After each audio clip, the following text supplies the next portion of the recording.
సంగచ్ఛత్వం సంవదత్వం సంభో మనాంసి జానతాం దేవాభాగం యథా పూర్వే సంజానానాం ఉపాస్మహే. పెద్దలందరికీ నమస్కారం. అద్భుతమైనటువంటి హనుమస్వామి సుప్రభాతాన్ని మనం విన్నాం. డాక్టర్ మనకి ఫేస్బుక్ శ్రీరామారామం గ్రూప్లో అందించినటువంటి శ్లోకాలను కూడా మనం స్మరించుకుంటున్నాం. ఆ అందమైన శ్లోకాల్లో ఒకటి సీతమ్మ వారిని లలితా పరాభట్టారికగా చూస్తూ ఆ తల్లిని చేసినటువంటి స్తోత్రానికి సంబంధించిన ఒక శ్లోకం. సీతాం ఉదారచరితాం విధి ముఖ్య వంద్యాం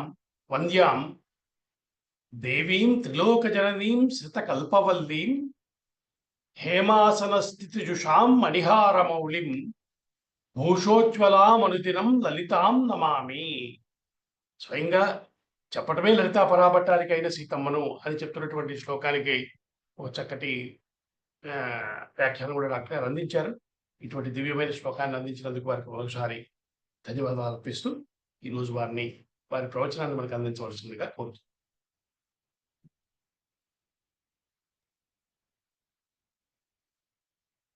दोर्भिर्युक्ता चतुर्भिः स्फटिकमणिमयीम् अक्षमालां दधाना हस्ते नैकेन पद्मं सितमपि च सुखं पुस्तकं चापरेण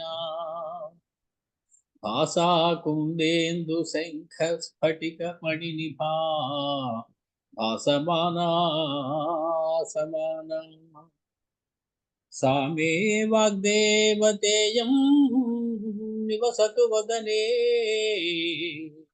सर्वदा प्रसन्ना. सा मे वाग्देवतेयं निवसतु वदने सर्वदा सुप्रसन्ना. कूजन्तं राम रामेति मधुरं मधुराक्षरम् आरुह्य कविता शाखां वन्दे वाल्मीकि कोकिलम्. పెద్దలందరికీ నమస్కారం. పడుతూ లేస్తూ ఆగుతూ పరిగెడుతూ మనం మళ్ళీ ఇంకోసారి వాల్మీకి రామాయణం యుద్ధకాండలో ప్రవేశించాం. 111వ సర్గలో ఉన్నాం. సందర్భం మీ అందరికీ తెలుసు. రావణవధ అయిపోయింది. అంతఃపురంలోని సమస్తమైనటువంటి స్త్రీలు కూడా పరుగున వచ్చారు. మండోదరి కూడా వచ్చింది. రావణుని పార్థివ శరీరంపై పడి విలపించింది. చూశారు రామచంద్రమూర్తి. ఇది ఎప్పటికీ తెమిళ వ్యవహారంలా కనపడలేదా? ఇది ఎంతసేపు ఇలాగా ఆ శరీరాన్ని అక్కడ పెట్టుకుని ఉన్నా ఆ బాధ తప్పదు. కాబట్టి ప్రాజ్ఞులైనటువంటి వారు వీలైనంత త్వరగా ఆ పార్థివ దేహానికి జరగవలసినటువంటి అంత్యక్రియలు జరిపిస్తారు. పెద్దవాళ్ళందరూ కూడా వారు వెంటనే ప్రచోదన చేసి, ఇంకా ఎంతసేపు ఏడిచినా అలాగే ఉంటుంది. పోయిన వ్యక్తి మళ్ళీ రారు. మనం గట్టిగా ఏడిచాం కదా అని మళ్ళీ వచ్చే, ఎక్కువ మంది ఏడిచారు కదా అని మళ్ళీ రారు. ఒకసారి వెళ్ళిపోయాక ఇంకంతే. కాబట్టి ఈ ఏడవడం వల్ల మీకు మానసిక దుఃఖం పెరగడం, మీకు అనారోగ్యం కలగడమే కాదు తప్ప దానివల్ల ప్రయోజనం ఏముండదు. కాబట్టి వారి గురించి అంతసేపు విలపించడం తగదు అని పెద్దల యొక్క భావన. వీలైనంత త్వరగా మళ్ళీ మన యొక్క రొటీన్లో పడిపోవాలి, మన యొక్క ప్రవృత్తిలోకి వచ్చేయాలి. లేకపోతే సంసారం నడవదు. అందుకే ఈ వైరాగ్యం అనేది జ్ఞానం వల్ల వచ్చినటువంటి వైరాగ్యం ఎంతసేపు ఉన్నా పర్వాలేదు, ఎప్పటికీ నిలిచే ఉండాలి. కానీ దుఃఖం వలన లేదా ఒక అసంతృప్తి వలన వచ్చినటువంటి వైరాగ్యం ఎక్కువసేపు నిలవడం వల్ల ఉపయోగం ఏమీ లేదు. దానివల్ల ఏమీ సాధించేటి ఉండదు. అందుకే ప్రసూతి వైరాగ్యం, పురాణ వైరాగ్యం అని ఇలా కొన్ని వైరాగ్యాలు చెప్తారు. అవన్నీ నిలిచేటువంటి వైరాగ్యాలు కాదు. కాబట్టి ఈ నిలవన దానికోసం సమయం వృధా చేసుకోవడం, తర్వాత కార్యక్రమాన్ని కాలిస్తే బాగుంటుంది కదా అని చెప్పి ఆయన విభీషణుడితోటి, ఏమయ్యా ఎంతసేపు ఇలాగా ఉంటావు నువ్వు అనేటప్పటికి బేరమని విభీషణుడు బేరమన్నాడు. విభీషణుడు ఏడ్చిందంతా కూడా విన్నారు రామస్వామి. వీళ్ళు చివరికి మళ్ళీ ఇదివరకు 109వ సరుకులో చెప్పిన శ్లోకం మళ్ళీ గుర్తు చేశారు. మరణాంతాని వైరాణి నివృత్తం న ప్రయోజనం క్రియతామస్య సంస్కారో మమాప్యేష యథాతవ. అతడు నీకు ఎలాగ సోదరుడు నాకు కూడా అలాగే సోదరుడు. కాబట్టి మరణంతోటే వైరాలన్నీ పోతాయి. కాబట్టి నువ్వు ఇంకా నీకు చేయవలసినటువంటి ఉత్తర క్రియల్ని జరిపించవలసింది అని చెప్పి రామచంద్రమూర్తి లక్ష్మణ స్వామితో చెప్తారు. తత్సకాశాబ్దశగ్రీవ సంస్కారం విధిపూర్వకం ప్రాప్తుమర్హతి ధర్మేణ త్వం యశోభాగ్ భవిష్యతి. ఈ యశస్సుకంతరికి కూడా నువ్వే పాత్రుడు అవ్వాలి. ఈ యశస్సుకంతరికి కూడా స్వీకరించవలసిన వాడు నువ్వే. కాబట్టి నువ్వు ఇక విచారిస్తూ అన్నగారి గురించి నాకు ఇచ్చడం సరి అయినటువంటి పని కాదయ్యా.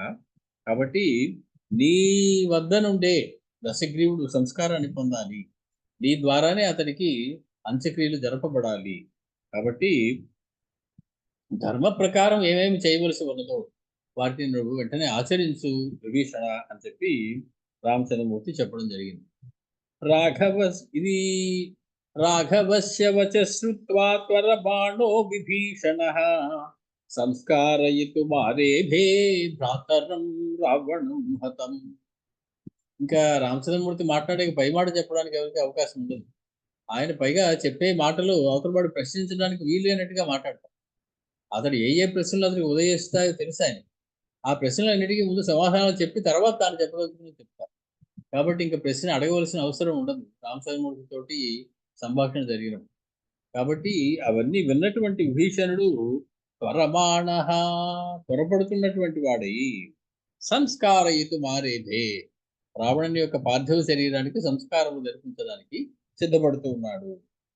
స ప్రవిశ్య పురీం లంకాం రాక్షసేంద్రో విభీషణ.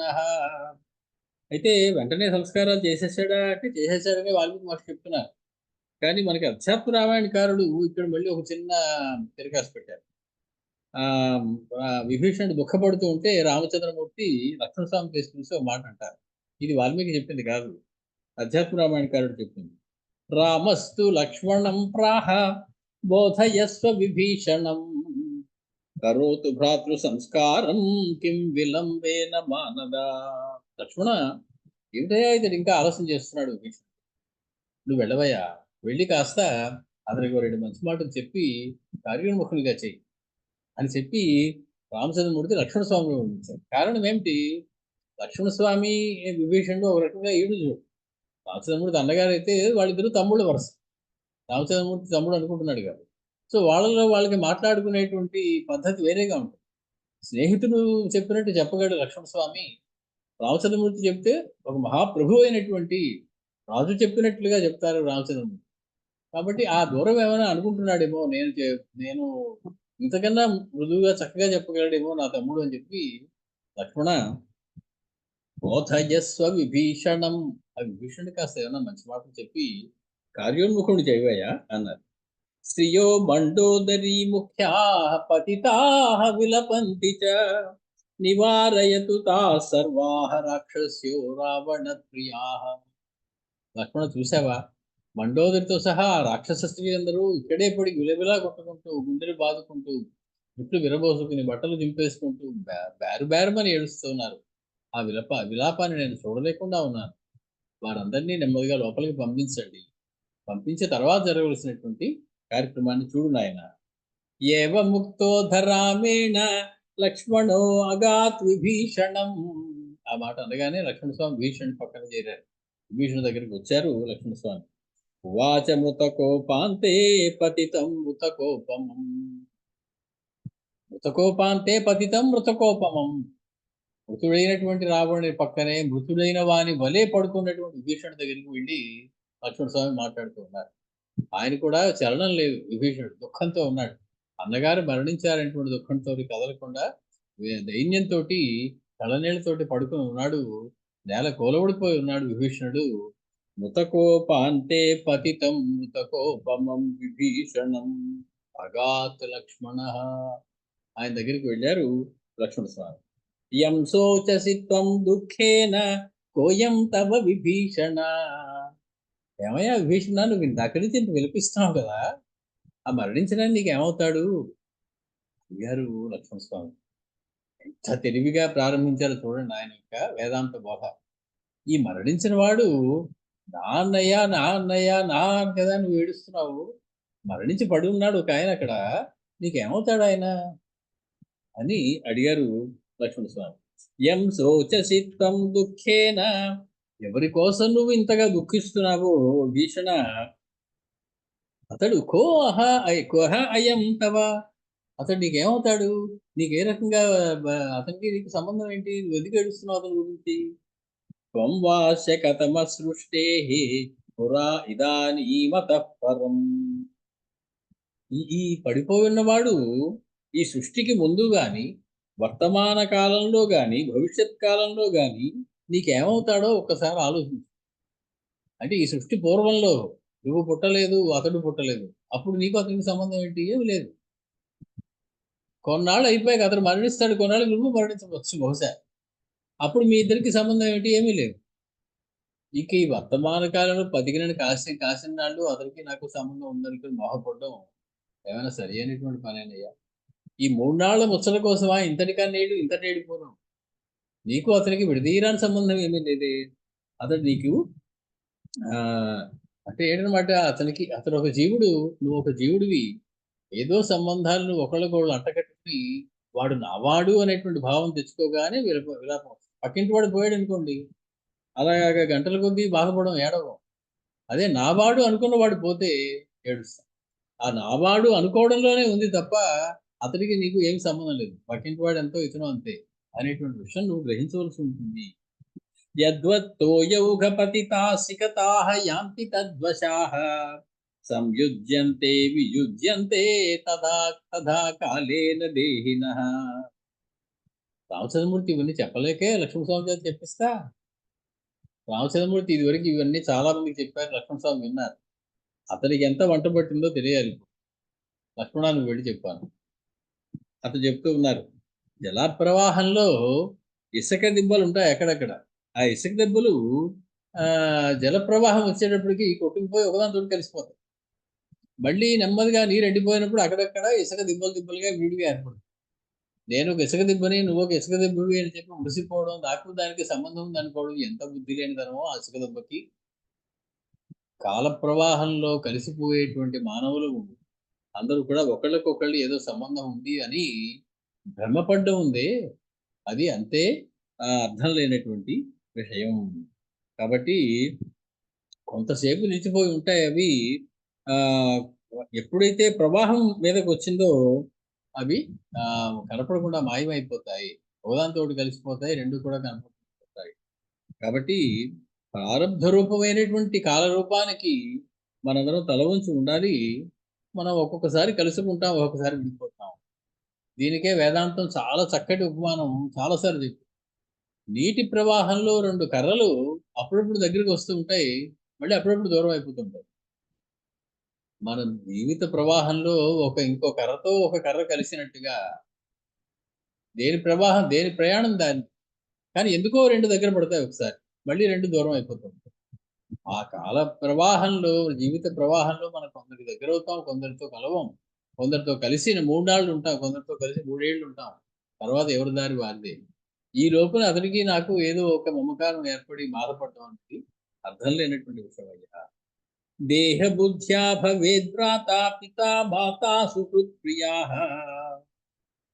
దేహ బుద్ధి వల్ల అతడు నా తండ్రి, అతడు నా కొడుకు, అతడు నా సోదరుడు, ఆమె నా భార్య, ఇలాంటి సంబంధాలు మనిషి ఏర్పరుచుకుంటాడయ్యా. దేహబుద్ధి అంటే దేహాభిమానం చేత, దేహమే నేను అనుకోవడం చేత. ఈ దేహం నేను అనుకుంటే కదా ఈ దేహానికి అతడు సోదరుడు అయ్యాడు. కాబట్టి ఈ దేహం నేను కాదు, నేను ఒక జీవాత్మని, అతడు ఇంకొక జీవాత్మ, మేమిద్దరము పరమాత్మ యొక్క అంశలము, కాబట్టి మీ ఇద్దరము ఒకటే. కాబట్టి అతడు ఉంటే ఏమిటి, లేకపోతే ఏమిటి, నేను ఉంటే ఏమిటి, నేను లేకపోతే అనేటువంటి ఒక ఆలోచన రావాలి కదయ్యా. విలక్షణం యథా దేహాత్ జానాతి ఆత్మానమాత్మన తదా కః కస్య వా బంధుః భ్రాతా మాతా పితా సుహృత్.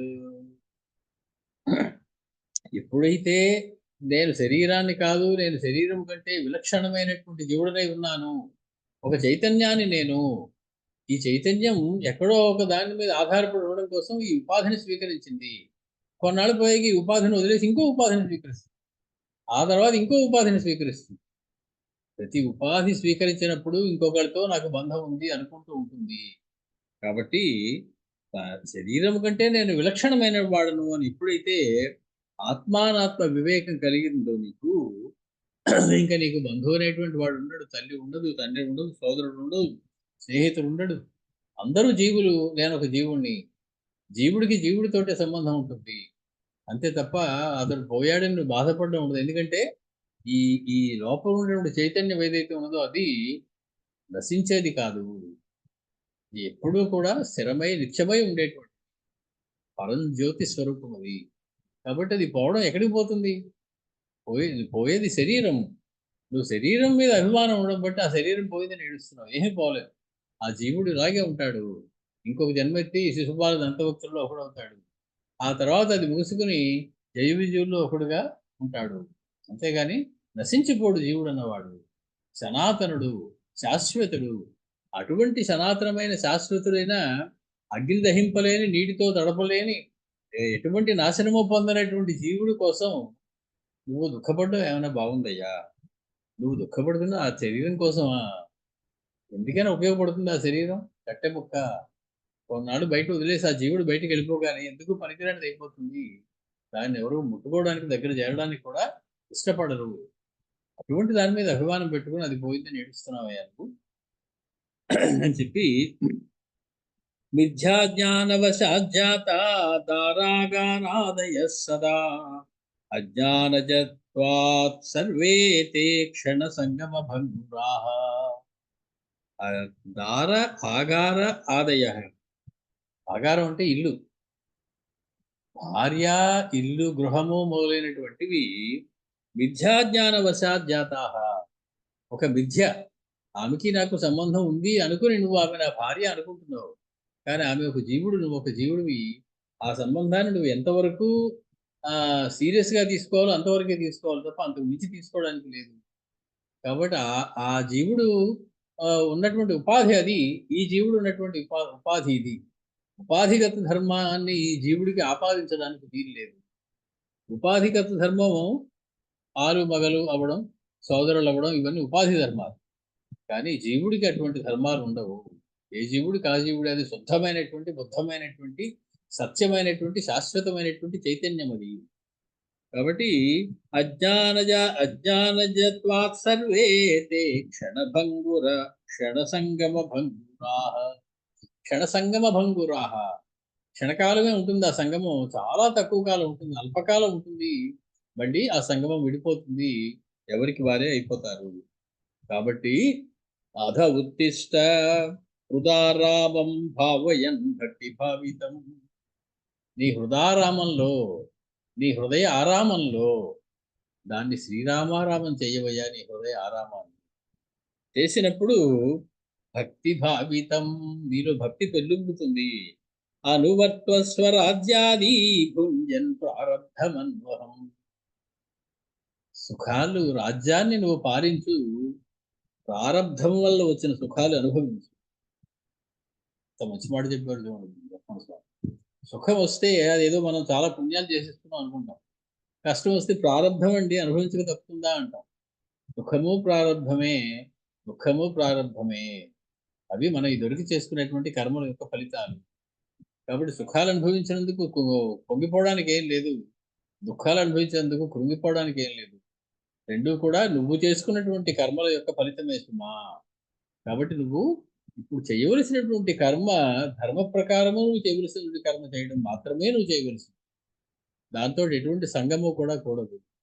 కాబట్టి నువ్వు ఇప్పుడు మీ అన్నకి అంత్యక్రియలు చేసి రాజ్యాన్ని పొంది రాజ్యం ఇచ్చేటువంటి సుఖాలన్నీ నువ్వు ఇప్పుడు నీ ప్రారంభం వల్ల అనుభవించి తీరాలి అని చెప్పి చెప్తూ ఉన్నారు లక్ష్మీస్వామి. విహరస్వ యథా న్యాయం భవదోషైర్న లిప్యతే. ఇది మనసులో పెట్టుకుని, ఇది బుద్ధిలో ఉంచుకుని నేను ఈ సుఖాలు అనుభవిస్తున్నానంటే ఇదివరకు చేసిన కర్మల యొక్క ప్రారంభము అనుభవించి తీరాలి, నాకు ఇంకో మార్గం లేదు. అలాగే దుఃఖం కూడా. ఇవాళ దుఃఖం అనిపిస్తున్నంటే బాధపడడానికి ఏం లేదు. ఇదివరకు కర్మ చేశాను, ఆ ఫలితం అనుభవించాలి. సుఖాన్ని అనుభవిస్తే పుణ్యాలన్నీ తగ్గిపోతాయి. దుఃఖాలు అనుభవిస్తే పాపాలన్నీ తరిగిపోతాయి. పాప ఫలితమే దుఃఖం, పుణ్య ఫలితమే సుఖం. సుఖ దుఃఖముల యొక్క అనుభవం వల్ల పుణ్య పాపాలు రెండు పోయి జీవుడు తానుగా మిగిలిపోతాడు. అప్పుడు మోక్షానికి అర్హత పొందుతాడు. లేకపోతే ఈ కర్మ ఫలితాన్ని అనుభవించడం కోసం మళ్ళీ ఇంకో జన్మ ఎత్తవలసి ఉంటుంది. సుఖాలు అనుభవించడానికైనా ఎత్తాలి, దుఃఖాలు అనుభవించడానికైనా ఎత్తాలి. అది సంఖ్యలే, ఇది సంఖ్యలే. ఒకటి బంగారు సంఖ్యల, ఒకటి ఇనుప సంఖ్యల. కాబట్టి ఈ సంఖ్యల నుంచి విడిపోవాలి అంటే ఈ నువ్వు చేసేటువంటి కర్మను అనుభవించేది మొత్తం కూడా నాది కాదు, కృష్ణార్పణం అనుకుంటూ కర్మ చేసినట్లయితే ఇవి నీకు అంటుకోవు. రామార్పణం అనుకుంటూ చేసినట్లయితే నీకు అంటుకోవు. కాబట్టి ఆ రకంగా కర్మ చేసి ఆ రకంగా వచ్చిన ఫలితం ఏదైనా ఉంటే దాన్ని అనుభవించేసి, అది కూడా దైవ నిర్ణయం అని అనుభవించి, ప్రారంభ ఫలం అని అనుభవిస్తున్నప్పుడు పొంగిపోకుండా, పోయినప్పుడు పోయిందే అని దుఃఖపడిపోకుండా, ఆ సుఖం దుఃఖం వచ్చినప్పుడు దుఃఖం వచ్చిందే అని బాధపడిపోకుండా అనుభవించి జీవుడు తరించవలసి ఉంటుందయ్యా. అలా చేసినట్లయితే భవదోషై న లిప్యతే, సంసార దోషాలు ఇవి కూడా మనిషికి అంటుకోవయ్యా. విన్నాడు విభీషణుడు. ఏ ముహూర్తాన్ని చెప్పాడు లక్ష్మణస్వామి గొడవకి ఎక్కింది. శ్రుత్వా యథావద్వచనం లక్ష్మణస్య విభీషణః త్యక్త్వా శోకం, వెంటనే శోకమంతా వదిలేశాడు. విడిపోయింది విభీషణుడికి. త్యక్త్వా శోకం చ మోహం చ రామపార్శ్వం ఉపాగమతు. శోకమోహాలు పోయిన వెంటనే వచ్చి రామచంద్రమూర్తి పాదాల మీద వాలాడు. ఆ రామచంద్రమూర్తి మీద పాదాలు వాలడానికి అర్హత ఏమిటి అంటే నీ శోకమోహాలు రెండు పోవాలి, జ్ఞానం కలగాలి, రాముడే పరదైవం అనేటువంటి జ్ఞానం కలగాలి. ఇదివరకు అవి దగ్గరికి రాముడి దగ్గరికి రాకుండా శోకమోహాలు అడ్డం పడుతూ ఉన్నాయి. అన్న కోసం దుఃఖిస్తూ దూరంగా ఉండిపోయాడు. ఎప్పుడైతే లక్ష్మణ స్వామి చెప్పాడో శోకమోహాలు రెండు దూరం అయ్యాయి. పరుగును వచ్చి రామస్వామి పక్కన చేరాడు భీషణుడు. రామ భావానువృత్యర్థం ఉత్తరం పర్యభాషత. రాముడి యొక్క మనసు తెలిసిన వాడు కాబట్టి, రాముడు కూడా ఇలాగే ఆలోచిస్తున్నాడు అని తెలిసిన వాడు కాబట్టి ఆ రాముడితోటి ఒక మాట చెప్పాడు. ఏమని? అది మనం ఇదివరకు చెప్పేసుకున్నాం. రామచంద్రుడితో విభీషణుడు మాట్లాడిన మాటలన్నీ ఏమిటని? మా అన్నయ్య చాలా క్రూరుడు, మా అన్నయ్య చాలా తప్పులు చేశాడు, కాబట్టి నేను అతని సంస్కారం చేయకూడదు అనుకున్నాను అని ఇవన్నీ చెప్పాడు. అప్పుడు రామచంద్రమూర్తి ఆ జీవుడిలోని మంచి గుణాలు ఏమున్నాయి అవి కూడా చూడడం నేర్చుకోవాలయ్యా మనం. ఇప్పుడు రెండు పార్శ్వాలు ఉంటాయి మనకి. ఎప్పుడు కూడా మంచి ఫ్యాసెట్ ఒకటే కనపడుతుంది, చెడు ఫ్యాసెట్ ఒకటి కూడా ఉంటుంది. నువ్వు ఎంతసేపు మీ అన్నయ్య చెడ్డవాడని, దుర్మార్గుడని, స్త్రీలోరుడని, అందరినీ బాధ పెట్టాడని, యజ్ఞాలు యాగాదులు ఇచ్చేశాడని ఇవే ఆలోచిస్తున్నావు, బానే ఉంది. కానీ అతనిలో జీవుడికి చూడు రెండో పార్శ్వం కూడా ఉంది. వేదాంగాలు చదువుకున్నాడు. అతడు మహాత్మా బల సంపన్న, మహాత్ముడు, ధర్మం అంతా తెలిసినటువంటి వాడు. ఏదో ఒక చిన్న లోపం వల్ల ఇటువంటి ఆలోచనతో తప్పు చేశాడు. కాబట్టి మరణాంతాని వైరాణి నివృత్తం న ప్రయోజనం అని చెప్పి క్రియతా మధ్య సంస్కారో మమాప్యేష యథాతవ. నీకెలాగో ఇతడు నాకు కూడా సోదరుడే, వెళ్ళి ఇప్పుడు సంస్కారం చేస్తావో చేయవా? ఇంకేం మాట్లాడతారు ఎవరైనా? కాబట్టి రామచంద్రమూర్తి యొక్క సోదరుడికి సంస్కారం చేయని అంటాడు ఎవడైనా? అసలు నీకెలాగో నాకు కూడా అలాగే అని చెప్పి రామచంద్రమూర్తి చెప్పారు. మొత్తానికి సప్రవిశ్య పురీం లంకాం రాక్షసేంద్రో విభీషణ. విభీషణుడు మళ్ళీ వాల్మీకంలోకి వచ్చాడు. రాక్షసేంద్రుడు అయినటువంటి విభీషణుడు మళ్ళీ లంకలోకి ప్రవేశించాడు. వచ్చి అక్కడ ఉన్నటువంటి అగ్నిహోత్రాన్ని తీసుకొచ్చాడు. సప్రవిశ్య పురీం లంకాం రాక్షసేంద్రో విభీషణ. నిత్యాగ్నిహోత్రుడు రావణాసుడు, త్రికాలములందు అగ్నిహోత్రం చేసేటువంటి వాడు, షట్కాల శివపూజ ధురంధరుడు అంటారు చూడండి, అలాంటి వాడు. అటువంటి రావణాసురుడు యొక్క అగ్నిహోత్రాన్ని తీసుకువచ్చాడు. రావణస్య అగ్నిహోత్రం తు నిర్యాపయతి సత్వరం. నిర్యాపయతి, అగ్నిహోత్రాన్ని ఎలా పడితే అలా తీసుకురావడం కాదు, మంత్ర పురస్సరంగా మంత్రాలతోటి దాన్ని ఒక కుండలో పెట్టి ఇంట్లో ఉన్నటువంటి అగ్నిని బయటికి తీసుకురావాల్సి ఉంటుంది. తర్వాత కొన్ని శ్లోకాలు ఉన్నాయి వాల్మీకి మహర్షి రాసినవే, కానీ ఆయన రాయలేదండి, అవి ప్రక్షిప్తాలండి, మేము ఒప్పుకోమండి అని గోవిందరాజు ఆదులు కొంతమంది వాటిని పరిహరించారు. కాకపోతే పరిహరించడం పెట్టుకుంటే మనం ఎన్నైనా పరిహరించచ్చు, మనకు నచ్చడం అన్ని తీసేయచ్చు. అలా కాకుండా ఆయన ఏం చెప్పారో అందులో ఏముందో చూస్తే మంచిదని చెప్పి మనం ఆ శ్లోకాలు కూడా చెప్పుకుంటున్నాం. శకటాందారు రూపాణి అగ్నీన్ వై యాజకాన్ తథా తథా చందన కాష్టాని వివిధాని చ అగరూణి సుగంధీని గంధాంశ్చ సురభీన్ తథా మణిముక్త ప్రబాణాని నిర్యాపయతి రాక్షసః. విభీషణుడు ఇంట్లో నుంచి అగ్నిహోత్రాన్ని బయటికి తీసుకొచ్చాడు. దాంతో పాటు శకటాన్ కొన్ని బళ్ళు, దారు రూపాణి కర్రతో చేసినటువంటి కొన్ని సామాన్లు, అగ్నీన్ అగ్నుడు, తథా యాజకాన్ బోళ్ళెనిమిది మంది ఋత్విక్కులు, చందన కాష్టాని మంచి గంధపు చెక్కలు, వివిధాని కాష్టాని సుగంధీని సుగంధాన్ని ఇచ్చేటువంటి చందనం కాకుండా సుగంధం ఇచ్చేటువంటి ఇంకా రకరకాలైనటువంటి వృక్షములు ఉంటాయి. ఒక్కొక్క దానికి ఒక్కొక్క వాసన వస్తుంది. ఎర్రచందనానికి ఒక రకమైనటువంటి సుగంధం వస్తుంది. అలాగా వివిధములైనటువంటి సుగంధములు కలిగినటువంటి అనేకమైనటువంటి కర్రలని, అగరుని అగరు ధూపములు, ఆ అగరవత్తుల్లో వేసేటువంటి ఆ పదార్థం అగరు, గంధాంశ్చ గంధము మొదలైనటువంటివి, తథా సురభీన్ మణిముక్త ప్రబాళాని సురభీన్ రకరకములైనటువంటి సువాసనలు వెదజల్లేటువంటి పదార్థాలు, కస్తూరి, పునుగు మొదలైనటువంటి ద్రవ్యాలు కొన్ని ఉంటాయి, వాటికి సుగంధాన్ని ఇచ్చేటువంటి లక్షణం ఉంది. అటువంటి పదార్థాలని మణిముక్త ప్రబాళాని మణులు, ముత్యాలు, పగడాలు వీటన్నిటిని కూడా బయటకు తీసుకొచ్చారు ఆ అంతఃపురం లోపల నుంచి. ఆ జగామ ముహూర్తేన రాక్షసై పరివారితః తతో మాల్యవతా సార్ధం క్రియామేవ చకారః. మాల్యవంతుడు ఇంటికి పెద్ద, మాల్యవంతుడు రావణాసుడికి మేనమామ వరుస కాబట్టి మాల్యవంతుడితో పాటుగా ముహూర్తేన ఆజగామ రాక్షస భవనంలోకి వెళ్ళి గంటల కొద్దీ చేయలేదు, వెళ్ళి వెంటనే ఇవన్నీ ఏర్పాటు చేసుకుని వెంటనే భవనం నుంచి బయటకు వచ్చారు. అనేక మంది రాక్షసులతో కలిసి వచ్చారు. మాల్యవంతుడితో సహా కూడా వచ్చి ఈ ఉత్తరకారి క్రియలు చేయడానికి సిద్ధపడుతూ ఉన్నాడు విభీషణుడు. సౌవర్ణీం శివికాం దివ్యాం ఆరోప్య క్షౌమవాససం రావణం రాక్షసాధీశం అశ్రుపూర్ణముఖాద్విజాః సూర్యఘోషైశ్చ వివిధైః స్తువద్భిశ్చాభినందితం పతాకాభిశ్చ చిత్రాభిః సుమనోభిశ్చ చిత్రితాం క్షిప్య శిబికాం తాం తు విభీషణ పురోగమాః దక్షిణాభిముఖాః సర్వే గృహ్య కాష్టాని భేజిరే అశ్రుపూర్ణముఖాః. ఆ వెనకాల వస్తున్నటువంటి వాళ్ళందరి కళ్ళల్లోనూ నీళ్లు తిరుగుతూ ఉన్నాయి. రావణాసుడితో వారికి ఉన్నటువంటి సంబంధం అటువంటిది. ఎన్నో సంవత్సరాల, వందల సంవత్సరాల సంబంధం ఉన్నటువంటి వాళ్ళందరూ. అశ్రుపూర్ణముఖాః సర్వే ద్విజాః. అక్కడ యజ్ఞయాగాదులు చేసేటువంటి వేద పండితులైనటువంటి వాళ్ళందరూ కళ్ళు నీళ్లు నిండినటువంటి కళ్ళు కలిగినటువంటి వారై క్షౌమవాసనం వివిధైః సూర్యఘోషైః స్తువద్భిః అభినందితం రాక్షసాధీశం. పట్టుబట్టలు కట్టినటువంటి రావణాసుని యొక్క పార్థివ దేహాన్ని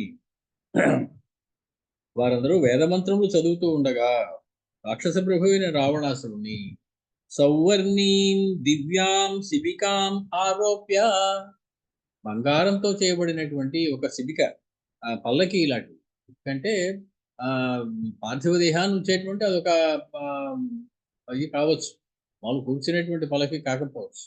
అటువంటి పల్లకీలో పెట్టి ఆ శరీరాన్ని చిత్రాభిః పతాకాభిః సుమనోభిః చిత్రితాం అనేకమైనటువంటి రంగురంగుల పతాకములు, పుష్పములు, తోరణములు కట్టినటువంటి ఆ శిబికని, ఆ పల్లకిని ఉక్షిప్య ఒకసారి పైకెత్తి విభీషణ పురోగమాః విభీషణుడు ముందు పెట్టుకున్న వారై విభీషణుడు ముందు నడుస్తూ ఉండగా విభీషణుడు వెనకాలే కాష్టాని గృహ్య అనేకమైనటువంటి ఇందాక చెప్పినటువంటి చందనపు కర్రలు వీటన్నిటిని కూడా తీసుకుని దక్షిణాభిముఖా, దక్షిణ దిక్కుగా ప్రయాణించి, దక్షిణ దిక్కుగా వెళ్ళారు అంటే శ్మశానానికి వెళ్ళారు అని అర్థం.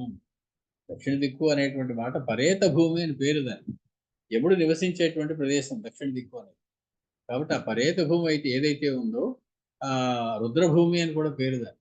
అటువంటి ఆ శ్మశాన వాటిక దగ్గరికి వెళ్ళారు వాళ్ళందరూ కూడా కళ్ళ నీళ్ళతో. అగ్నయో దీప్యమానాస్తే తదాధ్వర్యు సమీరితాః చరణాభిగతాః సర్వే పురస్తాత్ తస్య తేజయుః. అధ్వర్వు అని అంటాడు యజ్ఞం చేసేటువంటి వాళ్ళలో. ఓ రకరకాల పేర్లు ఉంటాయి, 4-5 రకాల పేర్లు ఉంటాయి. ఉద్గాత అనేటువంటి వాడు ఒకడు, సామవేదాన్ని చదివేటువంటి వాడు. అధ్వర్యువు అనేటువంటి ఒకడు. ఈ అధ్వర్యువు అనేటువంటి వాడు యజ్ఞానికి ముఖ్యమైనటువంటి వాడు. యజమాని అనేటువంటి వాడు ఉంటాడు. మొత్తానికి అధ్వర్యువు అనేటువంటి వాడు అగ్నిని ప్రజ్వలింపజేస్తూ ఉన్నాడు. ఆ కొండలలో ఉంచబడినటువంటి ఆ అగ్నుల్ని పట్టుకుని ఆ అగ్నిని కలిగినటువంటి కొండలు పట్టుకున్నటువంటి వారి రావణ యొక్క శరీరానికి ముందుగా వెళ్తూ ఉన్నారు అధ్వర్యువు మొదలైనటువంటి వాడు. అంతఃపురాణి సర్వాణి రుదమానాని సత్వరం పృష్ఠతో అనుయయుస్తాని ప్లవమానాని సర్వసః. సమస్తమైనటువంటి అంతఃపుర స్త్రీలు, అంతఃపురంలో ఉన్నటువంటి పిల్లలు, పాపలు మొదలైన వాళ్ళందరూ కూడా, మగవాళ్ళందరూ వెళ్ళిపోయారు. యుద్ధంలో మరణించినటువంటి వాళ్ళే, మంచి యువకులైనటువంటి వాళ్ళు, యోధులైనటువంటి వాళ్ళు ఎవరు మిగలలేదు. కాబట్టి ఏడ్చుతున్నటువంటి వారు అంతఃపురంలో ఉన్నటువంటి అందరూ కూడా తొందరగా బయటికి వస్తూ పరుగులాంటి నడకతోటి వీళ్ళని అనుసరించి వెనకాల నడుస్తూ ఉన్నారు వాళ్ళందరూ కూడా, అంతఃపుర స్త్రీలందరూ.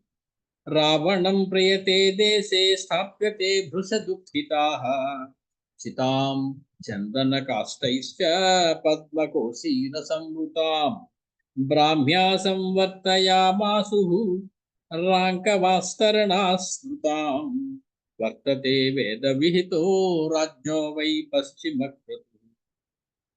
వేదవిహితమైనటువంటి పశ్చిమ క్రతువు. పశ్చిమ క్రతువు అంటే చివరి క్రతువు.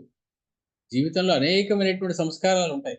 అన్నిటికన్నా ఆఖరణ చేసేటువంటి 21 సంస్కారాలు ఎన్నో చెప్పబడ్డాయి పుట్టిన మనిషికి. అదేంటి పుట్టుకతో పేరు పెట్టడం దగ్గర నుంచి బాలసారి అంటారు దాన్ని.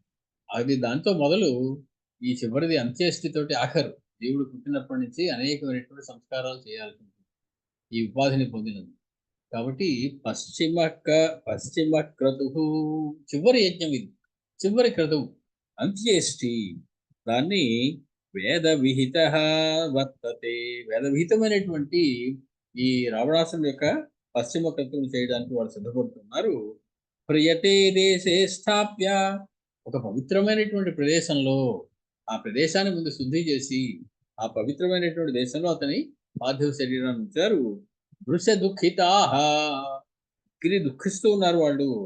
చందన కాష్టైశ్చ పద్మకోశీర సంహృతాం, చందనమైన కాష్టములు పేర్చారు, వాటి మీద సుగంధములు జల్లారు. పద్మకోశీర సంహృతాం, పద్మము ఉశీరము అనేటువంటి, పద్మకము ఉశీరము అనేటువంటి సుగంధములు వాటి మీద సుగంధ ద్రవ్యాలు జల్లారు. రాంకవాస్తరణావృతాం, రాంకవం అంటే వేసుకునేటువంటి ఉత్తరీయం, కండువాలని. అలాంటి మెరిసిపోతూ ఉన్నటువంటి పట్టు కండువాను ఒకదాన్ని కప్పారు. చితాం బ్రాహ్మ్యా సంవర్తయామాసు, బ్రాహ్మ్య వేద విధిన వేదమంత్రై, బ్రాహ్మ్య అంటే వేద మంత్రములతోటి, సంవర్తయామాసు ఏర్పాటు చేశారు స్థితిని. ప్రచక్రూరాక్షసేంద్రస్య పితృమేధం అనుత్తమం వేదించ దక్షిణ ప్రాచ్యాం యథాస్థానం చ పావకం. ఆ రాక్షస రాజైనటువంటి రావణాసుడికి పితృమేధ అనేటువంటి కర్మ చేశారు, పితృమేధోక్తమైనటువంటి కర్మ చేశారు. ఆగ్నేయంలో దక్షిణ ప్రాచ్యాం అంటే ఆగ్నేయ దిక్కున వేదికను ఏర్పాటు చేసి, ఆగ్నేయం అంటే అగ్నిని ఉంచవలసినటువంటి ప్లేస్, ఆ ప్లేస్లోనే ఆ ప్రదేశంలో ఉన్నదంతలో ఆగ్నేయ దిక్కులో ఈ శరీరాన్ని అట్టబెట్టి దేహాన్ని దాని తగు స్థానంలో అగ్నిని ఉంచారు. ఎలా ఉంచాలంటే అగ్నిని అంటే ఆగ్నేయంలో ఆహవని యాగ్నిని ఉంచాలట, వాయవ్యంలో గార్హపత్యాగ్నిని ఏర్పడతానంట, నైరుతిలో దక్షిణాగ్ని ఉంచాలట.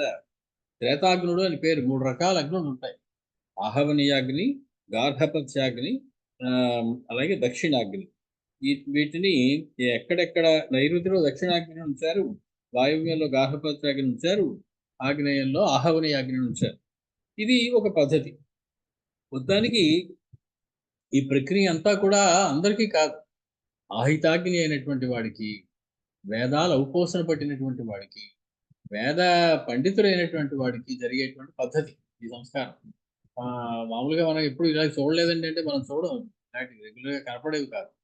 ఆహితాగ్నికి జరిగేటువంటి అంత్యక్రియ ఈ రకంగా ఉంటుంది అని చెప్పి పెద్దలు చెప్తారు. కాబట్టి వేదాంగవేత్త అయినటువంటి రావణాసుడికి జరిగేటువంటి అంత్యక్రియ ఇది. మొత్తానికి వృషదాద్యేన సంపూర్ణం శ్రువం స్కందే ప్రతిక్షుపు పాదయో శకటం ప్రాదుర్వోశ్చోదూఖలం తదా. ఆహితాగ్ని అన్నవాడు జీవితంలో అనేకమైనటువంటి పరికరాలు వాడతాడు. ఏం వాడతాడు అతని పరికరాలు? యజ్ఞం చేయడానికి సృక్కు శృవాలు వాడతాడు. అతడి జీవితంతో వెళ్ళిపోగానే వాటిని కూడా వాటిలో వేసేయాలి. ఏ సృక్కు శృవములతో అతను ఇన్నాళ్ళు యజ్ఞ యాగాదులు చేశాడు, కాబట్టి అతని జీవితంలో ఉపయోగించడానికి యజ్ఞ సంబంధమైనటువంటి వస్తువులన్నింటినీ కూడా ఆ చితిలో వేసేయవలసి ఉంటుంది.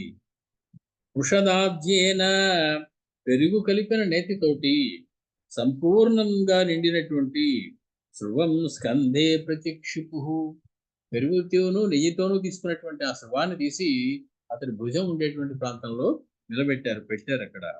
శకటం, అతను ఒక శకటాన్ని వాడతాడు. ఎందుకని? ఆ శకటం మీద వెళ్ళి అతడు దర్భలో అవన్నీ కోసుకొని వస్తాడు, సోమలతలో అవన్నీ అడవులోంచి తెచ్చుకుని వస్తాడు యజ్ఞం చేయడానికి. కాబట్టి అతడు వెళ్ళిపోయినప్పుడు ఆ శకటం ఇంకా మిగలడానికి వీల్లేదు.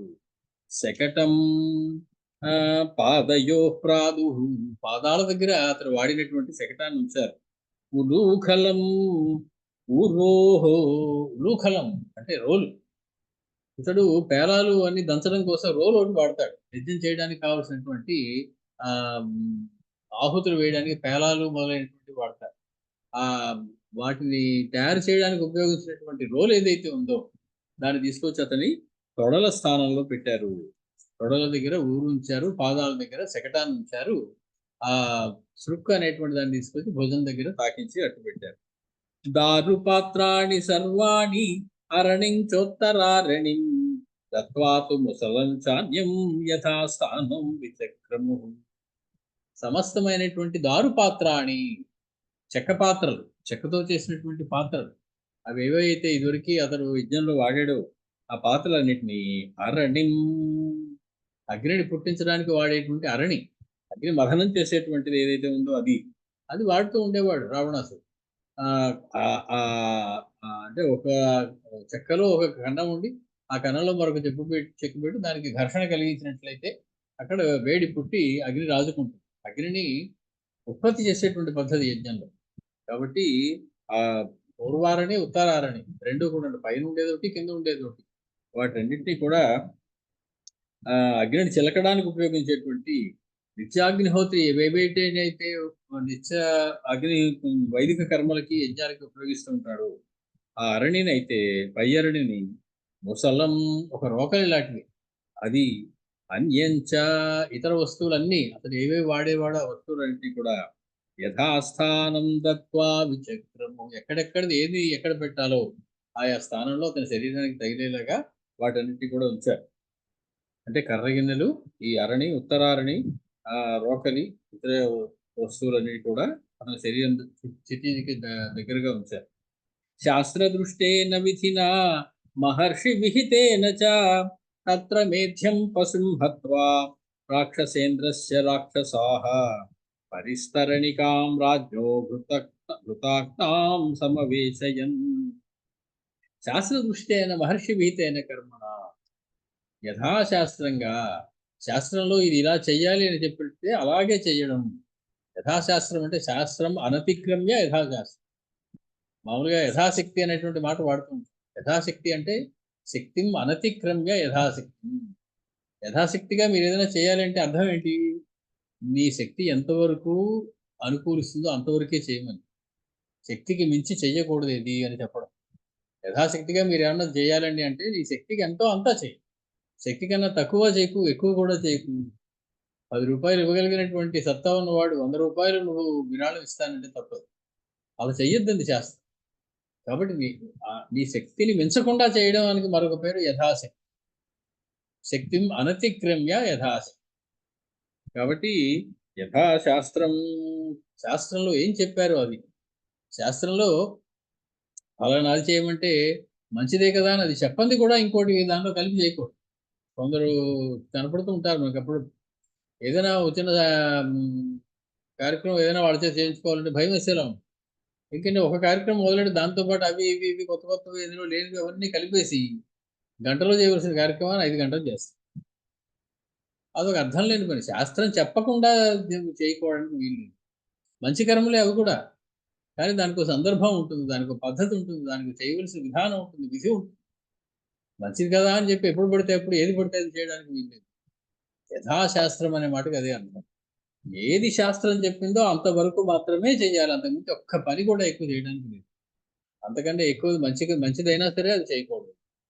కాబట్టి యథాశాస్త్రం మహర్షులు చెప్పినట్టు విధినా మహర్షులు విధిగా ఇలా చేయాలని చెప్పినటువంటి మేధ్యం పశుం హత్వా పవిత్రమైనటువంటి పశువును ఒకదాన్ని కూడా సంహరించడం చేసి రాక్షసేంద్రస్య రాజ్ఞః మృతాక్తాం పరిస్తరణికాం సమవేశయన్ బాగా నీటిలో ముంచి మునిగినటువంటి ఒక వస్త్రాన్ని తీసి ఆయన యొక్క దేహం మీద కప్పారు. అక్కడ ఉన్నటువంటి ఆ మేధ్యం అంటే జంతు శరీరానికి సంబంధించినటువంటి భాగం ఒకటి అని కూడా అనుకోవచ్చు. దాన్ని తీసి వస అంటారు, వప అంటారు దాన్ని. మేక కడుపులో ఉండేటువంటి ఒక పులిపొర కాగితంలో ఉండేటువంటి పల్చని పొరట. దాన్ని కూడా ఈ రాక్షస లక్షణాలు ఇవన్నీ. రాక్షసరాజు కోసం అలా చెయ్యమని రాక్షసుల యొక్క సిద్ధాంతం అది. మానవుల యొక్క సంబంధించినటువంటి వ్యవహారం కాదు. కాబట్టి అది కూడా వాళ్ళు చేశారు. గంధై మాల్యై అలంకృత్య రాక్షసం దీనమానసాః కన్నీళ్లతో వెక్కి ఏడుస్తూ ఆ రాక్షసుని దేహం మీద గంధాన్ని పూశారు. అనేకమైనటువంటి పుష్పమాలికలు ఉంచారు. విభీషణ సహాయాస్తే వస్త్రైశ్చ వివిధైరపి విధమైనటువంటి పట్టుబట్టల్ని ఆ వస్త్రాలన్నింటినీ కూడా ఆ పార్థివ శరీరం మీద కప్పారు. లాజై అవకిరంతి స్మ బాష్పూర్ణముఖాస్తథా పేలాలు అవన్నీ కూడా జల్లారు ఆ శరీరం మీద మంత్రోచ్చారణ చేస్తూ. సదదౌ పావకం తస్య విధియుక్తం విభీషణః స్నాత్వా చైవాద్రవస్త్రేణ తిలాన్ దర్భమిశ్రితాన్ విభీషణుడు రావణాసుడికి విధియుక్తం యథాశాస్త్రంగా పావకం దదౌ అగ్నిహోత్రాన్ని ఇచ్చాడు. అంటే అగ్నిహోత్రాన్ని ఆ శరీరానికి అంటించాడు. స్నాత్వా ఆద్రవస్త్రేణ తడి బట్టలతోటి స్నానం చేసిన తర్వాత తడి బట్టలతోటి దర్భ విమిశ్రితాన్ ఉదకేన సమ్మిశ్రితాన్ తిలాన్ విధిపూర్వకం ప్రదాయ తస్మై ఆయనకి తడి బట్టలతోటి నువ్వులు తెల్లలు అంటారు. ఈ తెల్లలు కూడా కలిపి ఆ ప్రాంతం అంతా కూడా దల్లడం చేశాడు. అతనికి ఉదకంతో కూడిన తెల్లల్ని కూడా ఇచ్చాడు. మూర్ధ్నా నమస్య శిరస్సు భాగం దగ్గరికి వెళ్ళి నమస్కారం చేశాడు. తా స్త్రీయ పునః సాంత్వయిత్వా అంతఃపుర స్త్రీలని మాటికి ఓదారుస్తూ వాళ్ళకి తగినటువంటి ధైర్యాన్ని చెబుతూ గమ్యతాం ఇది అనునయామాస వాళ్ళ బతిమాలేట. అమ్మా ఇంకా చాలు, మీరు ఇంకా ఉండడానికి వీల్లేదు, ఇక్కడ మీరందరూ కూడా తిరిగి అంతఃపురం లోపలికి వెళ్ళండి, ఇక్కడ కార్యక్రమం మేము ముగించవలసి ఉంటుంది అని చెప్పి బతిమాలి అంతఃపుర స్త్రీలందరినీ కూడా లోపలికి పంపించాడు. తా సర్వాహ తతః నగరం వివిశు ఆడవాళ్ళందరూ కూడా అక్కడి నుంచి వెళ్ళిపోయారు, అంతఃపురం లోపలికి వెళ్ళారు. ప్రవిష్టాసు పురీం స్త్రీషు రాక్షసేంద్రో విభీషణ అందరూ ఆడవాళ్ళందరూ వెళ్ళిపోయారు. నిశ్శబ్దంగా ఉన్నది ఆ ప్రదేశం. ఇంకా మగవాళ్ళు ఎవరు దీనికి రావడానికి ఎవరు మిగలలేదు. అందరూ కూడా హతులయ్యారు రామరావణ సంగ్రామంలో పెద్దవాళ్ళందరూ. విభీషణుడు వాళ్ళందరూ వెళ్ళిపోగానే రామపార్శ్వముపాగమ్య రాముడి దగ్గరికి వచ్చాడు విభీషణుడు 2 చేతులు కట్టుకొని తదాతిష్ఠత్ వినీతవత్ తల ఉంచుకొని 2 చేతులు కట్టుకొని రాముల వారి మీద నిలబడి ఉన్నాడు విభీషణుడు. తర్వాత రామచంద్రమూర్తి ఏం ఆజ్ఞ ఇస్తే అది చేయడానికి సిద్ధంగా ఉన్నాడు. రామోపి సహ సైన్యేన ససుగ్రీవః సలక్ష్మణః హర్షం లేభే రిపుం హత్వా మృతం వజ్రధరో యథా. వృత్రాసురుణ్ణి సంహరించినటువంటి మహేంద్రుని వలె రావణాసురుని సంహరించినటువంటి రామచంద్రమూర్తి వెలిగిపోతూ ఉన్నారు. ఆయన కూడా సుగ్రీవుడితో పాటుగా లక్ష్మణుడితో పాటుగా రామచంద్రమూర్తి కూడా హర్షం లేభే, అమ్మయ్య ఇప్పటికీ ఒక కార్యం పూర్తి అయింది అని చెప్పి ఆనందపడ్డాడు. ఎందుకని విభీషణుడు ఒప్పుకుని తన మాట మీద గౌరవం ఉంచి తాను చెప్పినట్లుగా తన అన్నగారి యొక్క అంత్యక్రియలు పూర్తి చేశాడు. అది చాలా సంతోషించవలసినటువంటి విషయం. తతో విముక్త్వా సశరం శరాసనం మహేంద్ర దత్తం తకవచం తన్మహత్ విముచ్య రోషం రిపు నిగ్రహాత్ తతో రామ సుసౌమ్యత్వముపాగతో. చాలా అద్భుతమైనటువంటి మాట చెప్తూ ఉన్నారు మహర్షి. సరిగ్గా చివరికి వచ్చేసారు. చివరికి వచ్చినప్పుడు మరి ఛందస్సు మార్చాలిగా, మార్చారు. తతో విముక్త్వా సశరం సశరాసనం, చేతిలో ఉన్నటువంటి ధనుర్బాణాలు 2 పక్కన పడేశారు రామచంద్ర. ఇంకా వీటితో అవసరం లేదు, రెండింటినీ కూడా విముక్త్వా వదిలిపెట్టేశారు.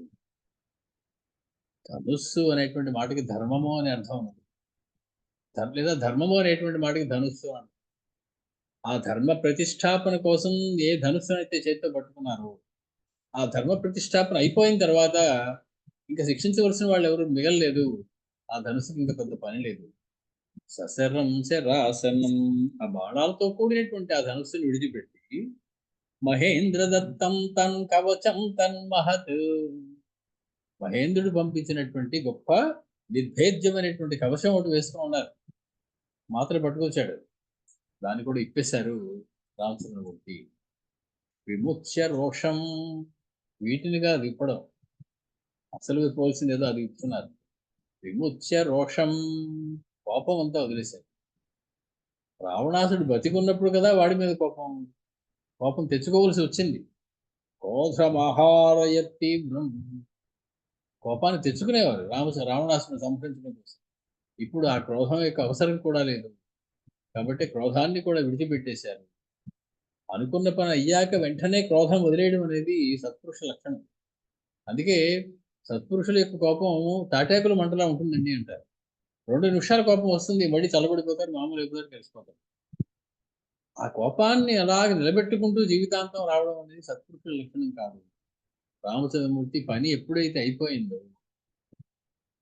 విముచ్య రోషం, తన కోపాన్ని కూడా విడిచిపెట్టేశారు. రిపు నిగ్రహాత్ తతః, శత్రువుని ఎప్పుడైతే దారిలో పెట్టేశారో, శత్రువుని ఎప్పుడైతే ఆయన సంహరించేశారో ఇంక కోపానికి అవసరం లేదు, దాన్ని కూడా విడిచిపెట్టేశారు. రామ, ఇప్పుడు రాముడు. రామ అంటే ఆనంద స్వరూపుడు. ఏమాత్రం కోపం లేనటువంటి రామచంద్రమూర్తి, ప్రసన్నంగా ఉన్నారు రామచంద్రమూర్తి. ఈ చేతిలో ధనుర్బాణాలు కూడా లేవు. ఆయన ఏదో కోదండ రాముడు అనడానికి కూడా లేదు. శాంత రాముడు ఇప్పుడు మనకు కనపడుతున్న రాముడు. సుసౌమ్యత్వముపాగమత్ హరిహ, శత్రుంజయుడైనటువంటి రామచంద్రమూర్తి ఇప్పుడు సుసౌమ్యత్వం ఉపాగమత్, చాలా సౌమ్యంగా ఉన్నారట. చాలా ప్రశాంతంగా చిరునవ్వుతో ప్రసన్నంగా ఉన్నారు రామచంద్రమూర్తి. చేతిలో ఆయుధాలు లేవు, మనసులో కోపం లేదు, ముఖం మీద చిరునవ్వు వెలుగుతూ ఆనంద స్వరూపుడి ప్రకాశిస్తూ ఉన్నారు రామచంద్రమూర్తి. ఇంకేముంది పైనుంచి అటువంటి రామచంద్రుడి మీద. తే రావణవధం దృష్ట్వా దేవగంధర్వదానవాః జగ్ముః స్వై స్వై విమానైస్తే కథయంత శుభాకథాః. చాలాసేపటి నుంచి ఆకాశంలో కిందకి చూస్తూ ఉన్నారు వాళ్ళందరూ. దేవ దానవ గంధర్వాః, గంధర్వులు, యక్షులు, ఋషులు, బ్రహ్మర్షులు వీళ్ళందరూ ఆకాశంలో ఉండి చూస్తూ ఉన్నారు. అమ్మయ్య ఇంకా చూడవలసింది ఏం లేదు, పనంతా అయిపోయింది. వాళ్ళందరూ కూడా చేతులు దులుపుకుని ఎవరి విమానాలు వాళ్ళు ఎక్కేసి వెనక్కి వెళ్ళిపోదామని చెప్పి నిశ్చయం చేసుకుని వెనక్కి వెళ్ళిపోయారు. రావణస్య వధం ఘోరం రాఘవస్య పరాక్రమం సుయుద్ధం వానరాణాంచ సుగ్రీవస్య చ మంత్రితం అనురాగం చ వీర్యం చ సౌమిత్రే లక్ష్మణస్య చ పతివ్రతాత్వం సీతాయాః అనుమతి పరాక్రమం కథయంతో మహాభాగాః జగ్ముర్హు హృష్టాః యథాగతం. వచ్చిన వాళ్ళు వచ్చినట్టు వెళ్ళిపోయారు. వచ్చేటప్పుడు ఎలా వచ్చారు? చింతతో వచ్చారు, అనుమానంతో వచ్చారు, టెన్షన్తో వచ్చారు. ఏమవుతుందో ఏమవుతుందో రావణ సంగ్రామం. ఇప్పుడు హృష్టాః చాలా సంతోషంతో వెళ్ళిపోతున్నారు. ఏం మాట్లాడుకుంటున్నారు? రావణస్య వధం, రావణ వధ గురించి మాట్లాడుకుంటున్నారు. రాఘవస్య పరాక్రమం, రామచంద్రుని పరాక్రమం గురించి మాట్లాడుకుంటున్నారు. సుయుద్ధం వానరాణం, వానరులు చేసినటువంటి అద్భుతమైనటువంటి యుద్ధం గురించి మాట్లాడుకుంటున్నారు. సుగ్రీవస్య చ మంత్రితం, సుగ్రీవుని యొక్క యుద్ధ నీతి నైపుణ్యం, ఆ వానరులు నడిపించినటువంటి తీరు గురించి మాట్లాడుకుంటూ ఉన్నారు. అనురాగం చ వీర్యం చ సౌమిత్రేహ లక్ష్మణస్య చ, లక్ష్మణ స్వామికి రామచంద్రుని మీద ఉన్నటువంటి ప్రేమ, లక్ష్మణ స్వామి యొక్క పరాక్రమము, అతడు మేఘనాథుడితో యుద్ధం చేసిన పద్ధతి, వీటి గురించి మాట్లాడుకుంటూ ఉన్నారు. పతివ్రతాత్వం సీతాయాః, సీత యొక్క పాతివ్రత్యం మహిమని గురించి మాట్లాడుకుంటూ ఉన్నారు. హనుమతి పరాక్రమం, హనుమత్ స్వామి యొక్క పరాక్రమాన్ని గురించి మాట్లాడుకుంటున్నారు. ఇవన్నీ ఒకరితో ఒకడు కథలుగా చెప్పుకుంటూ వాళ్ళ విమానాలు ఎక్కేసి చక్కబోతూ ఉన్నారు పైన ఉన్నటువంటి దేవతలందరూ కూడా.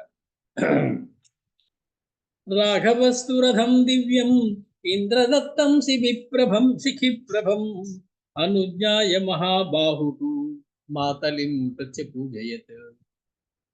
రామచంద్రుడు చూశారు, మాతలు ఇలా చేతులు కట్టుకుని నిలబడి ఉన్నాడు. ఇంకెందుకయ్యా నువ్వు ఇక్కడ నాయనా అని అడిగారు. అయిపోయింది యుద్ధం, ఇంకా పని లేదు, నేను మళ్ళీ ఇంకా రథం ఎక్కను ఇంకా, కాబట్టి నీ రథాన్ని నువ్వు చక్కగా తోలుకుని మళ్ళీ దేవేంద్రుడు దగ్గరికి వెళ్ళిపోను ఆయన అని చెప్పి, రథం దివ్యం ఇంద్రదత్తం శిఖిప్రభం, అగ్నిహోత్రంలా దేదీప్యమానంగా వెలిగిపోతూ ఉన్నటువంటి ఆ దేవేంద్రుడి యొక్క రథాన్ని అనుజ్ఞ ఇచ్చేసారు తీసుకెళ్ళిపోమని. మహాబాహు మాతలిం ప్రత్యపూజయత్, మాతలని గౌరవించాడు, మాతలకి నమస్కారం చేసుకున్నాడు.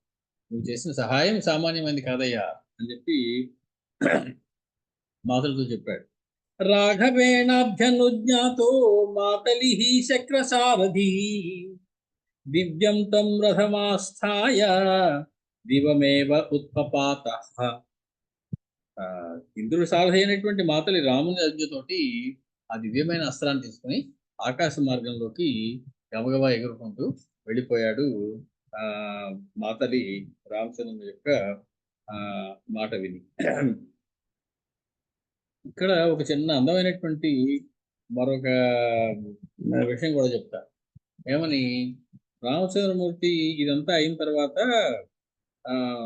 ఏమయ్యా నేను గెలిచాను కానీ మీరందరూ చేసినటువంటి సహాయం తక్కువయ్యా, మీరందరూ లేకపోతే నేను గెలగలిగేవాడినా, మీరందరూ కదా నన్ను గెలిపించారు, మీకు నేను చాలా రుణపడిపోయి ఉన్నాను.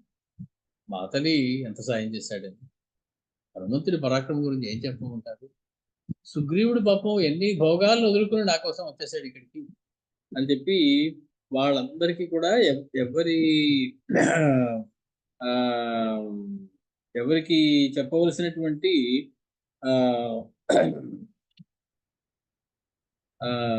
దాని ఏమంటారు, మామూలుగా ఒక సమావేశం అంతా అయిపోయిన తర్వాత ఓట్ ఆఫ్ థ్యాంక్స్ అని కృతజ్ఞత ఆవిష్కరణ అటువంటిది రామచంద్రమూర్తి చేయడం మొదలుపెట్టగానే అందరూ అంటారు, మేము చేయడం ఏమయ్యా, మాకు ఇలా చేసేటువంటి అవకాశాన్ని ఇచ్చారు, అది మేము ఇప్పుడు కూడా మర్చిపోయేటువంటి వ్యవహారం లేనయ్యా అని చెప్పి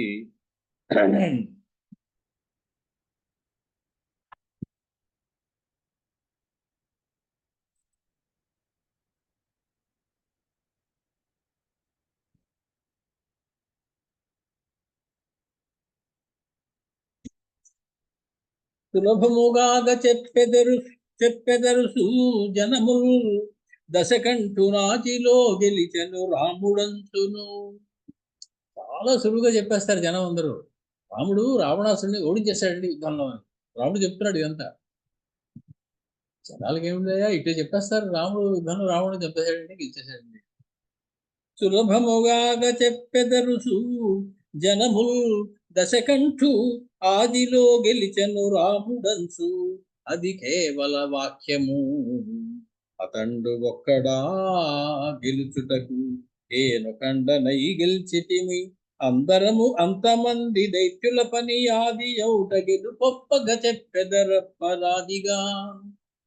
మీరందరూ గెలిస్తే ఆ రాక్షసులందరినీ మీరందరూ యుద్ధం చేసి ఓడిస్తే అదేదో నా గొప్ప చెప్పినట్టు చెప్పుకుంటారయ్యా జనం.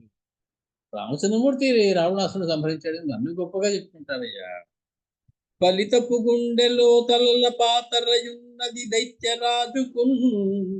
తెలియగజాలనైతి తల త్రెంచుట ఎన్నది చంపుటన్నదౌ పలుకు నిరర్ధకంబుగను. ఇది వరకు మాట ఉండేది ఏమిటని, తల తీసేశాడు అంటే అనే మాటకు అర్థం ఏంటి, చంపేశాడు అని. కానీ ఈ యుద్ధం తర్వాత తల తీసేశాడు అంటే చంపేశాడు అన్న మాటకి ఈక్వల్ కాదు. ఎందుకని, నేను తల రావణాసుడు ఎన్నిసార్లు తుంచలేదయ్యా, వాడు పోయాడా? తల తీయడంతో తల తీసేయడం అంటే మరణించడం అనేటువంటి మాటకి సమానార్థం కాదు. ఇంకా ఇక నుంచి తల తీయడం వేరు, మరణించడం అనేది, చంపడం అనేది వేరు. తలత్రెంచుట ఎన్నది చంపుటన్నదౌ పలుకు నిరర్థకంబుగను. బంధురధీకుడు బండి తోలు మాతలి వచించే. అలాగే చేతులు నెప్పెట్టాలి, ఒక శిరస్సు తర్వాత ఒక శిరస్సు, ఒక శిరస్సు తర్వాత ఒక శిరస్సు, 100 సార్లు ఒక శిరస్సు 10 సార్లు చొప్పున నరికానండి. అప్పుడు నాకు మాతలు చెప్పాడు, తలత్రెంచుట ఎన్నది చంపుటన్నదౌ పలుకు నిరర్థకంబగును. బంధురధీకుడు బండితోలు మాతలి వచించే. ఈ మాట నాకు మాతలు చెప్పాడు, బండితోలే మాతలు. నా ఆ సులువు దైత్యుని ఆతడు చంపినట్టులే. మాతలి రామచంద్రమూర్తిని చూసి ఒక మాట అన్నాడు, రామయ్య కిమేవం అజానందివ కిం వీర త్వమేవం పరిపీడసే. విసృజాస్మై వధాయత్వం అస్త్రం పైతామహం ప్రభో. ఏమీ తెలియనటువంటి ప్రాకృత మానవుళ్ళగా వీడితోని కావట్లేదయ్యా. అతడు తన మరణించడానికి దేవతలు పెట్టిన ముహూర్తం దగ్గర పడింది. విసృజ అస్మై వధాయత్వం అస్త్రం పైతామహం ప్రభో. బ్రహ్మాస్త్రాన్ని తీసి మరణిస్తాడు అని ఆ సులువు నాకు మాతలి కదా చెప్పాడు. అంటే అర్థం ఏమిటి, రావణాసుడిని మాతలే సంహరించాడని కదా అయ్యా అర్థం. నేను సంహరించానని నాకు కీర్తి కట్టబెడతారేమిటి? సంహరించింది మాతలి, ఆ సులువు నాకు మాతలు చెప్పాడు అని నన్మాతలి సొంత నవ్వి. మాతలు నవ్వేట రామచంద్రమూర్తికి ఈ మాటకి. రఘునాథ నీవు మాట్లాడగాదనగా ఏ గతి నౌను. లౌకికము యాదాధ్యంబు సర్వంబు తూచిన ఎట్లాడెదు స్వామి. ఈ సకలమో సృష్టిన్ సరోజాతయోని నితాంతం ఒకడై రచించినటే నీ వాటిగా లేనిచో. ఆ తెలివైన వాడు మాతలు. రామచంద్ర మాట్లాడడం అంటే నువ్వే మాట్లాడాలి, ఎంత బాగా చెప్పావయ్యా నువ్వు. కానీ నేను ఒకటి అడుగుతాను, చెప్తావు? ఈ సమస్తమైన సృష్టి బ్రహ్మగారు చేశారంటారు కదా, నువ్వు లేకుండా బ్రహ్మగారు చేసి ఉండేవాడా? బ్రహ్మగారు ఏమిటి సృష్టి చేసింది, నువ్వు కదా సృష్టి చేసింది. రావణాసురుడిని నువ్వు సంహరించి ఆ కీర్తి నాకు కట్టబెడుతున్నావు. సృష్టి అంతా నువ్వు చేసి ఆ బ్రహ్మగారు చేశారని చెప్పి ఆ బ్రహ్మగారికి అంటగడుతున్నావు. బ్రహ్మగారు నేనే సృష్టి చేసేసాను అనుకోవడం ఎంతో, మాతలే నేను రావణాసురుడు నేనే సంహరించేసాను అనుకోవడం కూడా అంతే. బ్రహ్మగారు నువ్వు లేకుండా సృష్టి చేయగలడంటావా? నీ యొక్క నువ్వు ఇచ్చిన శక్తి వల్ల కదా బ్రహ్మగారు సమస్త సృష్టి చేస్తున్నారు. కాబట్టి రామచంద్ర, నాకు ఏదో కీర్తిని ఆపాదించి నేనే రావణ్ణి సంహరించానని నువ్వు చెప్పడం ఉన్నది ఎంత అందంగా మాట్లాడతావయ్యా రామచంద్ర అని చెప్పి చక్కటి మాట ఒకటి చెప్పాడు. తొలి జనువందు పుణ్యములు తోలి తినాదుర జాలి నీకు బలముగ పంపే. ఎన్ని పుణ్యాలు చేసేసానో నేను పూర్వజంలో నాకు తెలియటం లేదు రామచంద్ర. దేవేంద్రుడికి సారథిగా మామూలుగా బతుకునేవాడిని నన్ను.